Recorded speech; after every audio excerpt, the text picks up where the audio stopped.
What's up, everyone? As Big Brother 25 gets well underway, 2 house guests have now been saved from the block, more alliances are being formed, and truths are starting to come out. It's truly Big Brother season, and we've got so much to talk about, so welcome to your live feed update. Okay, now right before we get started, if you are new around here, please don't forget to hit the subscribe button. We do live feed updates every single damn day, and we're here for 100 days this season, so please hit the subscribe button. And also to the person in the comment section yesterday who complained that I asked people to subscribe, I'm sending a heart out to you right now to say, please don't forget to subscribe. Jumping right into the nominees. Now, we left off with Felicia, Kirsten, Corey, and Jared on the block, of course, from night 1. And Riley, as the new head of householders, had the power to save 2 of those nominees, leaving 2 on the block as we head into the veto competition, which I'm sure will be soon. So, folks, the 2 people saved by Riley are Jared, so Jared is through, and Corey, which was the one that took me by surprise a little bit. Not like totally, because there was some talkings of it before, but initially it was going to look like Kirsten and Corey were going to be on the block. If y'all saw yesterday's update, you'll know that we were talking about Kirsten being the target either way, but it was just going to be a case of, is Felicia or Corey going to be sat up against her? And lest we remember, the veto is still yet to play for. So yeah, we've got Felicia on the block next to Kirsten. If it's those 2 on the block at the end of the week, just my personal opinion, bye-bye Kirsten, nearly said Kristen, bye-bye Kirsten, because Felicia is refreshing. It's nice to see an older house guest who's getting stuck in, and you know, to be fair, most of the time the older house guest does get stuck in, but like in a way where they are in a great social position, and also an older lady as well. We don't see an older lady as much as an older man. And, you know, I'm thinking like people who actually get stuck in over the past few years. You know, Cliff was the older house guest and he really went to town on gameplay, which was freaking awesome. And I mean, I think about Kevin from BB19, who's one of my favourites of all time. Like, he didn't do much game, but he had a great social game. And my dog doesn't seem to agree right now because he's barking. He must be a Kevin fan as much as I am. But yeah, Kevin, bless his heart, love him so much. But he didn't do a lot of game, you know? Whereas we've got somebody who's over the age of 60 here with Felicia, who's really going for it. And I will never, ever pass up on a house guest like that. So if it was Kirsten and Felicia at the end of the week, I would have to save Felicia. Yeah, I don't know. But anyway, Kirsten is somebody who I also don't want to go, because Kirsten is kind of a little bit chaotic, which... That's how she's gotten herself into this predicament of being a target. She talks a lot. But again, someone like that isn't someone you want to go early, because they're going to create fireworks and lots of, you know, excitement and chaos later and not make things straightforward when it's like, oh, let's just go with the house this week. Kirsten ain't going to go with the house. I thought she was going to be one of those people because she talked about how she wanted a steamroll at the beginning, but she hasn't shown that. She hasn't shown that. And she said that in a VT package before she started the show. So I'm hoping maybe there's another plan on the cards if the veto was used. I wouldn't mind it if Luke went up. And I think that could be the case, because when I talk about some new alliances later, Luke isn't really anywhere to be seen in any of them. So, yeah, he's fallen into the background a lot. Even so much so that people are like theorising it's a twin twist. You know, is Luke actually swapping out with someone? Because the live feeds are never on him, and people are thinking, if it's the Big Brother multiverse and there's going to be more twists, maybe there's going to be things that have been in Big Brother past. The twin twist comes back up. You know, we've already got someone from Survivor. We've got this, that, whatever, and potentially an 18th house guest, which is what everyone's theorising on. I'm doing a video later on that, guys, so please remember to check that out.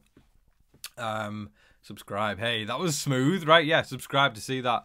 And yeah, I don't know. There's a lot of chaos surrounding Luke because of the fact he isn't doing much. I think he was like so out of the loop that people thought it could potentially be a twin twist. You know, it's bad when people have to assume that. Conflict may really not be far away when it comes to some of these house guests, because we're on day 3 and people are getting sick of each other's shit already.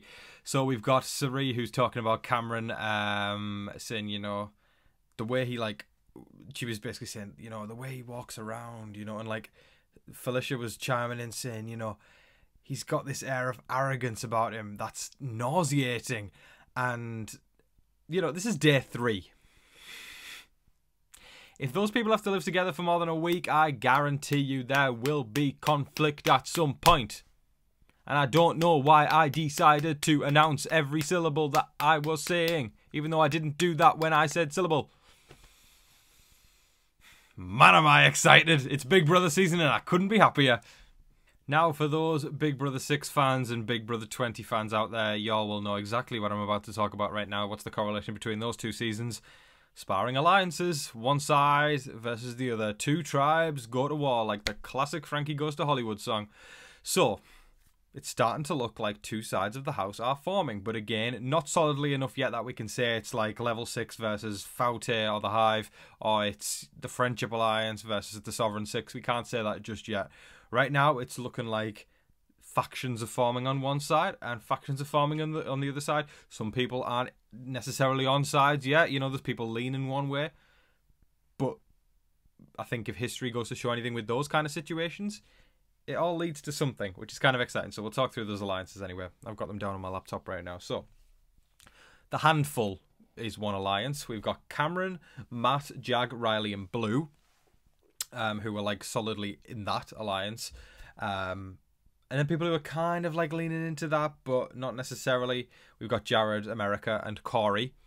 And here's the thing with Corey. I saw an update. I didn't catch this on the feed myself, but I saw somebody tweet about it on Twitter. There was a moment where apparently they'd all brought Corey in, or like a few of them had brought Corey in at least, and said, all of us, really wanted you in this alliance, which on face value sounds great.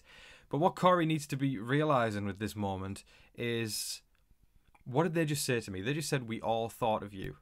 That means that Corey was the last one to find out, which puts him at the bottom of the alliance. So again, I hope that we don't have any dumbasses this season, because in many recent years when we've had like big groups of 7 or 8, even on BB22, which was supposedly an all-star season, these all-star players didn't really do much when they knew they were at the bottom. They just all laid on the ground and allowed Cody's microwave-ready meal alliance to go all the way to the end.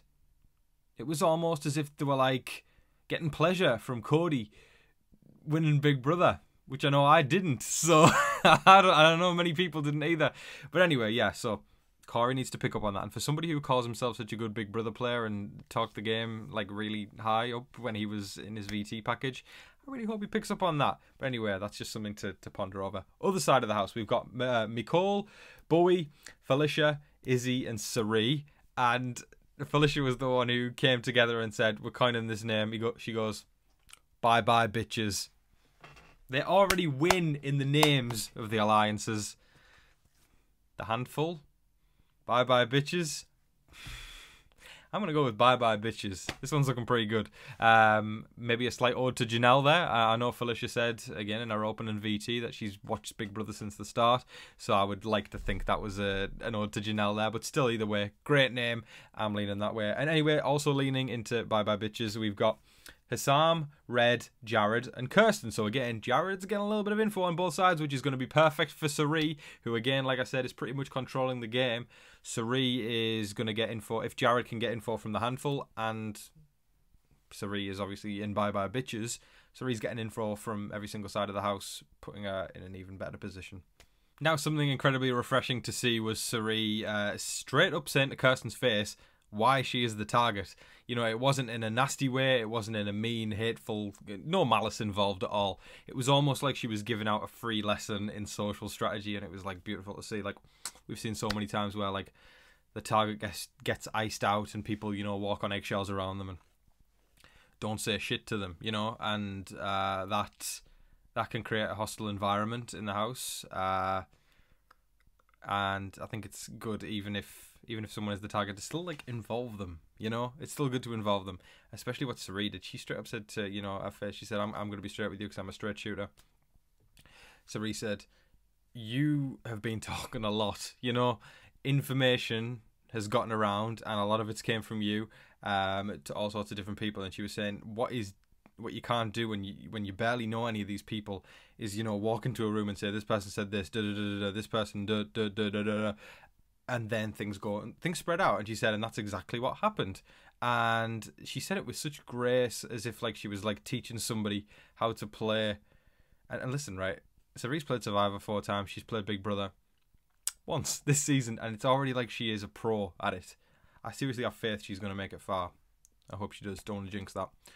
But that was cool and refreshing to see that, rather than just like, you know, yeah, I don't know. Yeah, I guess we'll just have to see where the votes go. She was like, I'm going to be straight with you. This is what went wrong. Very refreshing to see.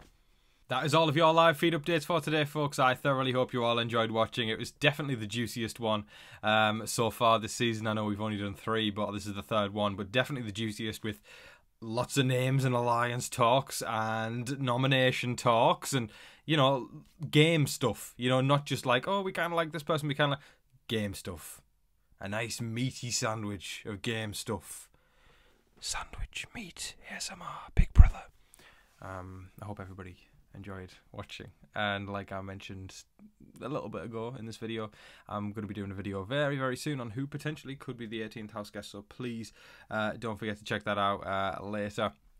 Hit subscribe and hit the like button and hit the notification button, the bell icon, to get notified every single time a brand new upload goes live. Folks, thank you so much for watching. Let me know all of your thoughts on Big Brother 25 in the comment section below. Who's your favourite? Who's your least favourite? Who do you hope goes this week? Are you happy that Cerise playing as a previous Survivor player? Do you think there's going to be an 18th house guest? If so, who do you think it is? The questions are endless. I could go on all day. That's what she said, or he said, or they said, because it's 2023. Folks, thank you so much for watching. I hope that everybody's staying safe, staying positive, staying healthy out there. And remember to be kind to one another. But until your next live feed update, I've been your host, Tom Vasey. Good night.